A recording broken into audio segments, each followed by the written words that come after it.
9 de la mañana con 6 minutos. Parece que la tregua se va a terminar. Al menos el diálogo así finalizó durante el fin de semana. No hay acuerdo entre Irán y Estados Unidos. De hecho, Irán amenazó con ataques a los puertos de la región horas antes que Estados Unidos cumpla su palabra del bloqueo del estrecho de Hormuz. Sería a las 10 de esta mañana, en una hora más. Ahora, no para todos los barcos, para los barcos que quieran ingresar o salir de los puertos iraníes. Bueno, estamos con el analista internacional Guillermo Holzman, a quien agradecemos su presencia y análisis. ¿Cómo estás, Guillermo? Buenos días. ¿Qué tal, Gonzalo? Muy buenos días, un agrado saludarte. Igualmente. Guillermo, muchos decían que este diálogo y este cese al fuego era muy feble, débil, escuálido. La posibilidad de encuentro entre las posiciones era muy difícil por las características del líder estadounidense y por las características de su rival Irán. La verdad es que hacían bien poco esperanzador esto. ¿Qué te parece a ti? ¿Habrá momento de llegar a acuerdo o terminó el cese al fuego, crees tú? ¿No? Yo creo que se va a mantener el cese al fuego, pero con varios incidentes, pero no en términos de una guerra con una confrontación permanente e intensa, sino que acá estamos frente a dos cuestiones. La primera es que el intento de llegar a un acuerdo este fin de semana en Islamabad, en Pakistán, no tuvo el efecto deseado. Segundo, de que Irán insiste en que ellos tienen el control del estrecho de Hormuz. Frente a eso, Estados Unidos, y Donald Trump particularmente, ha señalado que se va a proceder a un aislamiento completo de Irán, no permitiendo que ningún buque ni ningún tipo de apoyo llegue a los puertos iraníes, y esto es lo que se trata del bloqueo naval que está instalando ahora Donald Trump, junto con la búsqueda de las minas submarinas que hay en el estrecho de Hormuz, que Irán dice que la ha colocado, pero hay que ubicarlas para poder asegurar el tránsito seguro por ese estrecho. Esto significa en la práctica, Gonzalo, de que hay una pequeña escalada, no hay una suerte de estabilidad en lo que es el cese al fuego, sino que se mantiene una escalada y una cierta incertidumbre. El bloqueo naval que ha colocado Donald Trump da tranquilidad a los mercados, pero no da tranquilidad a futuro. Y es justamente eso lo que se esperaría se pueda superar en los días que queda de esta semana y a partir del bloqueo que, como tú bien decías, comienza en una hora más. Sí, ahora, en una hora más, pero como decíamos, no un bloqueo para todos los barcos, sino que solamente para los que quieran moverse, para entrar o salir de los puertos iraníes. Ahora, de todas maneras, a juicio de muchos, no sé si compartes el análisis, esto sería de todas maneras riesgo de mayor hostilidad. Uno, porque Irán dijo que se iba a preparar para atacar si esto se realizaba. Dos, porque para ser efectivo ese control se debe por lo menos meter un par de, tal vez un portaaviones, un par de fragatas importantes para realizar el bloqueo. Y eso ya sería un riesgo, ¿no? En el mismo estrecho de Hormuz para Estados Unidos. Entonces, ¿qué puede pasar, crees tú? ¿O cuáles serían las alternativas de ocurrencia durante las próximas horas si se ejecuta el bloqueo? A ver, ejecutándose el bloqueo significa que hay un despliegue naval en la salida del estrecho de Hormuz. Ya. Ustedes ven, el estrecho de Hormuz tiene una suerte de curva, ¿verdad? Donde el lado más angosto son 30 kilómetros. Los navíos navales se van a colocar fuera de digamos, de esa zona. Y desde ahí van a estar operando para poder identificar los buques que salen o llegan a los puertos de iraníes. Irán puede tener mucho petróleo, pero le hace falta agua y alimentos y medicamentos. Es justamente en esa área donde efectivamente el bloqueo de Estados Unidos pretende ser efectivo en términos de poder generar en Irán una situación de desabastecimiento de alimentos, de fármacos, de medicamentos, ¿verdad? Y también, digamos, de agua. Estados Unidos, a su vez, está apostando a que Irán no tiene tantos misiles como para poder mantener el esfuerzo ofensivo que ha mostrado en las últimas semanas. Es decir, tiene una necesidad de reposición de misiles, pero no tiene capacidad de fabricación porque parte importante de esas fábricas han sido dañadas o destruidas. Y esa es la apuesta que está haciendo Donald Trump y eso es lo que hoy día el mercado le ha creído a Donald Trump en términos que ese bloqueo efectivamente puede tener un efecto positivo y eso es lo que está apostando actualmente Estados Unidos.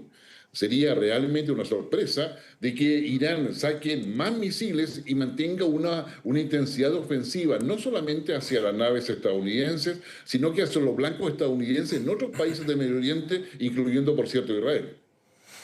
Sí, a ver, ¿funciona algo? ¿Hay presión internacional o no hay presión internacional? ¿Hasta dónde dura la neutralidad de China respecto a todo lo que está pasando? O sea, si hay un bloqueo, entiendo, del que estamos hablando a las 10 de la mañana por parte de Estados Unidos a los puertos iraníes, sería una disminución del tránsito de barriles de petróleo importante, siendo China uno de los países más perjudicados. Efectivamente, China es el país más perjudicado en términos de que al no haber una producción y una salida del petróleo de Irán hacia China, China ya está agotando los tanqueros que estaban en el mar cuando se produce el ataque preventivo de Estados Unidos sobre Irán. Por lo tanto, y ya China empieza a resentir que la oferta de petróleo que está hoy día disponible a nivel mundial no es suficiente para poder satisfacer las necesidades que China tiene. Y es ahí donde efectivamente China ya ha señalado tanto a Irán en términos que flexibilice su posición, como también respecto a Israel de que no ataque el Líbano. China cada vez hace más evidente de que tiene algo que decir. Quizás no algo que hacer, pero sí algo que decir, y eso coloca a China en la mesa de negociación, aunque sea como observador participante. Y en ese sentido, deberíamos tener la semana probablemente más de alguna declaración de parte de China para poder acceder al petróleo que necesita, pero si quiere acceder tiene que negociar con Estados Unidos. ¿Por qué? Porque Estados Unidos tiene el bloqueo naval de Hormuz que nos deja salir a los buques que vengan de puertos iraníes. Sí, ahora hay un tema que es bien impactante. A ver, Donald Trump ha hecho de esta campaña militar una cosa bastante extraña, ¿no? Parte con un fundamento que al final no es tal, el tema del uranio, el tema de la posibilidad del desarrollo de armas que puedan, digamos, afectar directamente a su territorio. Y resulta que no era tal, resulta que termina siendo el estrecho de Hormuz, se dedicó a pedir que por favor la OTAN, los países de Europa abrieran el estrecho, y resulta que ahora lo va a cerrar. ¿Quién entiende la estrategia de Trump? ¿Es la estrategia de Trump o qué dice Pentágono? O sea, hay algunas publicaciones de diarios estadounidenses bien influyentes que dicen que el Pentágono y su círculo cercano asesor le dijo que no se metiera en esto, pero él quiso igual. ¿Es algo personal y por qué? Es decir, es algo personal a la idea que Donald Trump tiene de hacer grande Estados Unidos. En esa perspectiva, lo que está haciendo Donald Trump es llevar su propio pensamiento, que viene de la década de los 90, básicamente hasta ahora, en términos de volver a ser grande Estados Unidos. Y eso ha significado, primero, de que todos los países deben pagar lo que le corresponde a Estados Unidos por los servicios que presta o por la mercancía que recibe en su mercado. Y ahí tenemos el tema de los aranceles por una parte, y tenemos el tema de la relación quebrada ya prácticamente con la OTAN, y tenemos a su vez la necesidad de acceso a los recursos naturales que Estados Unidos necesita. Y lo que necesita a su vez es una negociación con China en términos tecnológicos, para decirlo en términos muy simples. Para poder negociar con China, Donald Trump necesita una herramienta de negociación. Y no tiene otra herramienta de negociación más que el petróleo, donde China es débil. China necesita petróleo para poder sostener su economía, y lo que ha hecho Donald Trump es primero acceder al petróleo venezolano, que también abastecía a China, ahora acceder al petróleo iraní, que también abastece a China, y más allá de los argumentos previos que haya realizado, más allá de la mala evaluación que hubo respecto a la capacidad militar de Irán, definitivamente hoy día Donald Trump va por el petróleo iraní y porque ese petróleo se trance en dólares, que es un elemento esencial para poder controlar la economía tanto al interior de Estados Unidos como para poder mostrar también un Estados Unidos que es potente desde el punto de vista económico a nivel global. Entonces, Trump tiene claro lo que está haciendo. No nos gustará cómo lo hace, no nos gusta la manera en que se expresa, pero tiene bastante claro de que si no controla el petróleo, no tiene capacidad de negociación con China, y ese es el tema pendiente que debería haberse zanjado la semana pasada, pero esa cumbre entre Xi Jinping y Donald Trump se ha postergado probablemente para el mes de mayo o meses siguientes. Claro, bueno, además de la disputa hegemónica de fondo entre Estados Unidos y China, que hasta están compitiendo igual que la Guerra Fría por los mejores logros en materia espacial, parece que de fondo el gran problema en el corto y mediano plazo es quién es el dueño del petróleo, quién lo controla a nivel mundial. O sea, primero va por Venezuela, sí, Maduro, sí, la migración, sí, el narcotráfico, pero finalmente se queda con el petróleo venezolano y vuelve a inyectar y revitalizar compañías como Chevron, que son de Estados Unidos básicamente. Dos, va por el conflicto del Medio Oriente, particularmente con Irán, pero también está el petróleo iraní. Está mirando de reojo Groenlandia y están todas las exploraciones del petróleo del Ártico. Entonces parece que cada vez más claro que acá el tema de fondo es quién controla el petróleo, toda vez que no es renovable, que Estados Unidos requiere mucho petróleo, pese a ser un gran productor. Efectivamente, Estados Unidos tiene capacidad actualmente de autoabastecimiento, pero no tiene capacidad para sostener los esfuerzos que le exige la tecnología o la generación de los elementos químicos o necesarios para poder sostener el avance tecnológico, que es, al final del día, la pugna con China. Entonces, tenemos actualmente de que a Estados Unidos le interesa no solamente el petróleo, porque al lado del petróleo, ¿qué cosa está la cadena de suministros? Es decir, lo que quiere Estados Unidos es tener acceso a todo el petróleo del mundo, por decirlo en términos simples, pero buscan controlar la cadena de suministro, o al revés, que la cadena de suministro no sea parte de un chantaje de cualquier país, como es el caso hoy día de Irán respecto al estrecho de Hormuz. Está en esta dinámica y luego viene claramente Groenlandia, viene Cuba, viene, bueno, todo lo que es el área de influencia o todo el área que le interesa a Estados Unidos manejar. Pero acá lo que está haciendo Donald Trump, con todo el costo que eso ha significado, es fortalecer su posición de negociación con China particularmente, porque ya Rusia lo tiene como un competidor y un competidor con las reglas claras en términos de cómo se relacionan. El gran perdedor ahí, obviamente, es Ucrania, pero digamos Estados Unidos está colocando su mejor posición negociadora, a pesar de lo altos y bajos que ha tenido en esta incursión preventiva sobre Irán, para poder llegar justamente a lo que quiere, controlar el petróleo y la cadena de suministro asociada a ello. Claro, y de otra manera, de coletazo, Vladimir Putin ha sido el gran beneficiado de todo este cuadro, porque resulta que vendía el barril a $30 y la liberación de sanciones por parte de Estados Unidos lo está llevando a un precio súper competitivo a nivel internacional, $80, $90, ante una economía que está tambaleando por la larga guerra con Ucrania. O sea, Vladimir es el que salta más en un pie, ¿eh? Exactamente, y que el que salta al lado de él es Modi, el primer ministro indio, porque India también es uno de los grandes beneficiarios con lo que está pasando en el estrecho de Hormuz y con el alzamiento de sanciones a Rusia para que le pueda vender petróleo a India. Pero a su vez también al lado de eso, Gonzalo, están los tres grandes proyectos de pasadizos o rutas comerciales que todas pasan por Irán. Y una corresponde a China, la otra corresponde a Rusia e India y la otra corresponde a Estados Unidos e India. Entonces, acá hay muchos más elementos en juego que lo que se está viendo solamente con el petróleo, sino que está asociado al desarrollo estratégico de Medio Oriente, su incorporación a una visión global del comercio, la economía y la perspectiva tanto tecnológica como espacial, y todos esos elementos se conjugan acá en un tablero que era bastante difícil de entender muchas veces.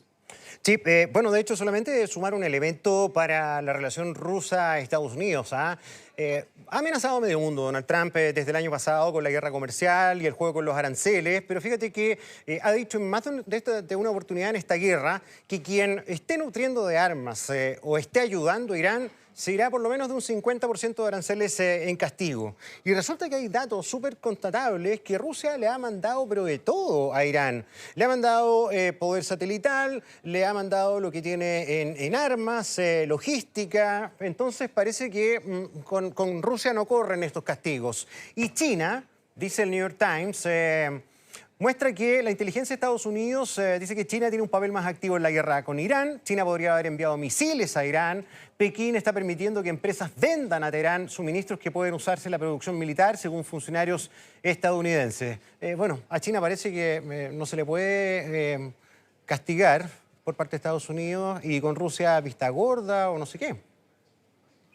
Porque al final del día lo que está significando eso, cuando Rusia puede enviarle y abastecer a Irán y lo propio puede hacer China, y no hay ningún tipo de reacción de parte de Estados Unidos específicamente, es porque hay intereses que están en Irán que son relevantes para todos los países y por lo tanto hay un nivel de tolerancia, por decirlo de alguna forma, o de aceptación de condiciones en esta relación, yo diría, tránsfuga que hay entre las potencias con respecto a Irán, donde hay una retórica pública y otra acción privada distinta, donde efectivamente, digamos, el régimen teocrático de Irán se ha transformado en un problema para todas las potencias. El tema no es Irán como país, el tema es el régimen teocrático iraní. Y es ahí donde efectivamente se quiere colocar, digamos, el acento. Irán, que tiene origen persa y no es árabe, tiene una proyección de potencia. Y esto sin nombrar tampoco a Israel, que está con una agenda propia más allá de la alianza que tiene hoy día con Donald Trump para poder neutralizar a Irán. Entonces, hay acá un proceso donde ninguna potencia está ajena, cada potencia tiene sus propios intereses y Donald Trump es que está ejerciendo la acción, pero a la vez negociando con las potencias para poder establecer claramente un Irán que se abra a estos corredores comerciales, pero que a su vez también no instale una teocracia con capacidades nucleares ni misilística que ponga en riesgo todo el proyecto que involucra el Medio Oriente, y donde está Arabia Saudita, Emiratos Árabes Unidos, Qatar, hay varios otros países más de la zona. Sí, a propósito de Israel, da la impresión que hoy día uno de los principales problemas para Donald Trump es la agenda israelí, es Benjamín Netanyahu, que por ningún motivo va a parar los ataques contra Hezbollah en Libia, y ese es un requisito sine qua non para el alto al fuego por parte de Irán. ¿Por qué Estados Unidos, por qué Donald Trump está dispuesto a ceder ante la presión de Benjamín Netanyahu, pierde fuerza muscular para poder ganar el gallito con Israel? Acá hay dos, yo diría, dos razones para poder explicarlo en términos simples. El tema, créeme, que es mucho más complejo, pero la primera de ellas tiene que ver con el hecho de que a raíz de lo que pasó en Gaza con el ataque de Hamas, ya hace 4 años atrás, en definitiva, Israel se colocó 7 objetivos, de los cuales le faltan solamente 2 cumplir. Uno, la eliminación completa de Hezbollah y la caída de Irán, que es la razón por la cual es socio de Trump para poder, digamos, atacar a Irán. La segunda es que todo lo que es la influencia de Netanyahu y el mundo judío dentro de Estados Unidos, si bien es cierto, no llega directamente a Trump, sí llega directamente al Congreso estadounidense. Y en esa perspectiva hay acá un problema tanto para Trump, que está paseando en la zona gris antes de que pueda ser acusado en el Congreso de mantener una guerra que no ha sido autorizada por este ente legislativo, y lo propio pasa con Netanyahu, que tan pronto se acabe la guerra, los juicios por corrupción en contra de él se activan de inmediato. Entonces, hay un contexto al interior tanto de Israel como de Estados Unidos. Y luego viene lo que son los grandes planes que tiene Donald Trump con las potencias, donde Israel debe quedarse donde está. No intentar crecer como un imperio. Y ahí viene la diferencia muy importante entre Donald Trump y Netanyahu. Estados Unidos tiene una cierta dependencia de, digamos, Israel, pero no logra controlar completamente a Netanyahu. Y Netanyahu se aprovecha del estado de guerra y la situación que se vive en la Franja de Gaza, en Cisjordania y particularmente en la relación con Líbano e Irán, para poder mantener un espacio de maniobra mucho mayor que al que le correspondería realmente y al que le gustaría realmente a Donald Trump.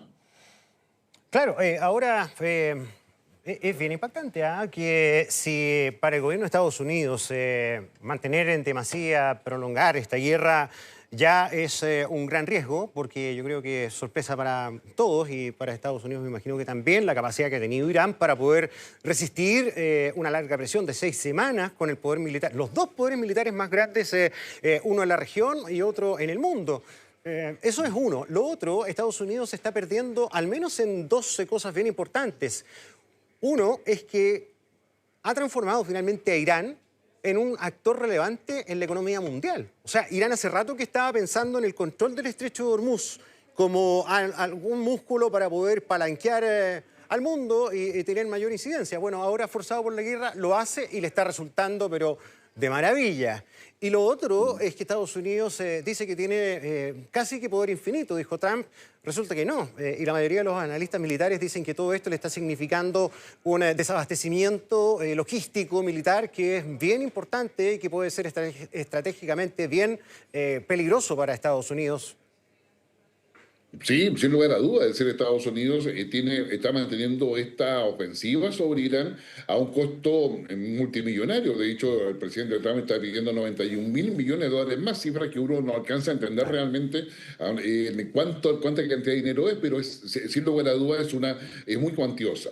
Esto significa a su vez que Estados Unidos va a tener que mover capacidades militares, tanto de municiones como de mantenimiento y otras capacidades desde zonas de Asia, ¿no es cierto?, y desde otras zonas, de Europa particularmente, capacidades que están hoy día desplegadas en la OTAN, para poder soportar y apoyar todo lo que es el cierre del estrecho de Hormuz por parte de la Fuerza Naval estadounidense.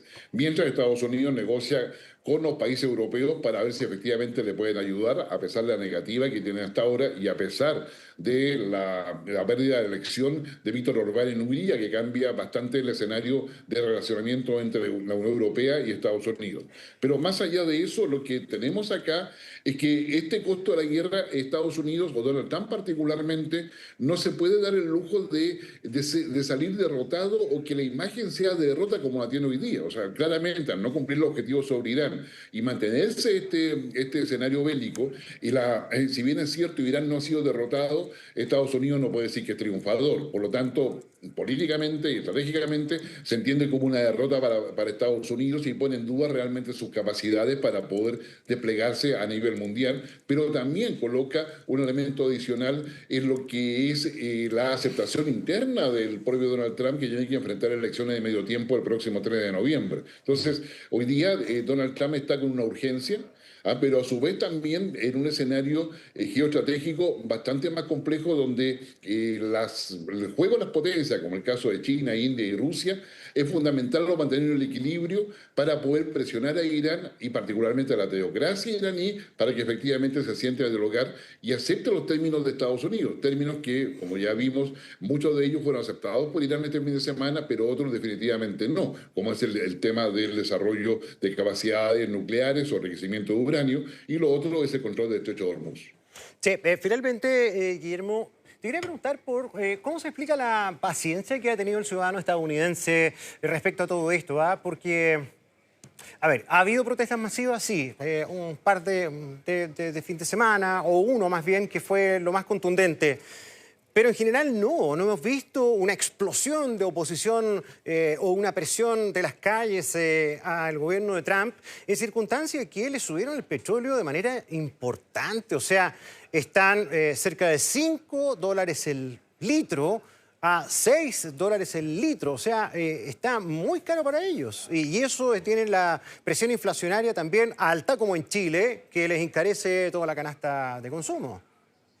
Efectivamente, al interior de Estados Unidos la dinámica es distinta. Hay un cierto nivel de polarización en los estados principales, pero Alonso. el resto de...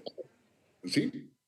Pero en el resto de Estados Unidos lo que tenemos es que el movimiento MAGA se sigue manteniendo, no obstante las críticas internas que van surgiendo respecto a Donald Trump y básicamente respecto al lenguaje que ha utilizado, pero la sensibilidad en torno a que la seguridad nacional es importante para cuidar a Estados Unidos, las capacidades que tiene. Finalmente Donald Trump logra con su discurso ambiguo hacia el interior de Estados Unidos mantener un respaldo importante, que está un poco menos del 40% en toda esta actividad, pero que donde tiene tiempo para recuperarse. Las elecciones de medio tiempo son el 3 de noviembre y si él logra remontar la situación económica, logra controlar Hormuz y el petróleo particularmente, logra un acuerdo con Xi Jinping, claramente ese 3 de noviembre se puede transformar en una verdadera oportunidad para consolidar justamente este plan estratégico que Donald Trump ha implementado en Estados Unidos y que ha afectado a todo el mundo. Sí, Guillermo, lo último, porque es un posteo, pero recién, hace pocos minutos, el presidente Donald Trump. Mira, utilizó para variar su red social, Truth Social, y ahí está la foto. La verdad es que No sé si tienes retorno de la transmisión Sí. nuestra. Figura él como Cristo, posando su mano sobre, da la impresión, un fallecido, un enfermo, no sé, curando a un enfermo, perdón. A ver, yo creo que ya, de verdad, respetando a quienes siguen apoyando a Donald Trump, uno desde lejos nomás, pero ya está tomando estos ribetes de algo enfermizo. Todo esto fue acompañado de un mensaje nuevamente hacia el Papa León, que tampoco no entiende. ¿Qué te parece todo esto ya como una cosa media patológica también? A ver, si yo me pongo en la mentalidad de Donald Trump, con esto genera la distracción suficiente para que lo dejen tranquilo por el cuestionamiento respecto a lo que está pasando en Irán. Ahora, la distracción es claramente digo, aberrante si tú gusta desde el punto de vista, digamos, cultural y religioso. Pero, digamos, el análisis diría que está generando una distracción porque es evidente de que con esa imagen todos van a estar hablando de eso, cosa que Donald Trump suele hacer para poder hacer digamos, el elemento distractivo necesario comunicacionalmente para todos ver el mundo. Recordemos que Estados Unidos además es protestante, no es católico. ¿Ya? Digamos, Donald Trump llegó a decir que gracias a él, digamos, el Papa está ahí porque recordemos que el Papa es estadounidense, o por lo menos digamos, de ciudadanía estadounidense. Ya más allá que haya estado en Perú anteriormente, pero la verdad es que él efectivamente digamos, hace una medida distractora a que claramente polariza a cualquiera, menos a los estadounidenses que consideran de que eso no está mal, porque es una base netamente protestante, ¿ya? Pero tampoco van a estar de acuerdo con eso, pero no va a ser lo suficiente para generar una crítica como podría ser algún país latinoamericano. Si algún presidente acá de América Latina hiciera eso, o sea, francamente habría una explosión social dado nuestras bases culturales y religiosas. Claro, bueno, en Estados Unidos de todas maneras hay la no despreciable cifra de 52 millones de católicos que no deben estar para nada contentos con esta diferendo con el Papa y con esta foto, yo creo que bien indignante para el mundo católico, o los mismos cristianos, independientes, pero estaba buscando derechamente los católicos que dependen de Roma, ¿no? Bueno, Guillermo, tienes razón, maestro para llamar la atención, además la red social es un buen negocio también y de eso sabe. Guillermo, como siempre, muchas gracias por tu análisis. Que tengas lindo día. Igualmente para ti, Gonzalo. Muy buena semana. Igual. Último.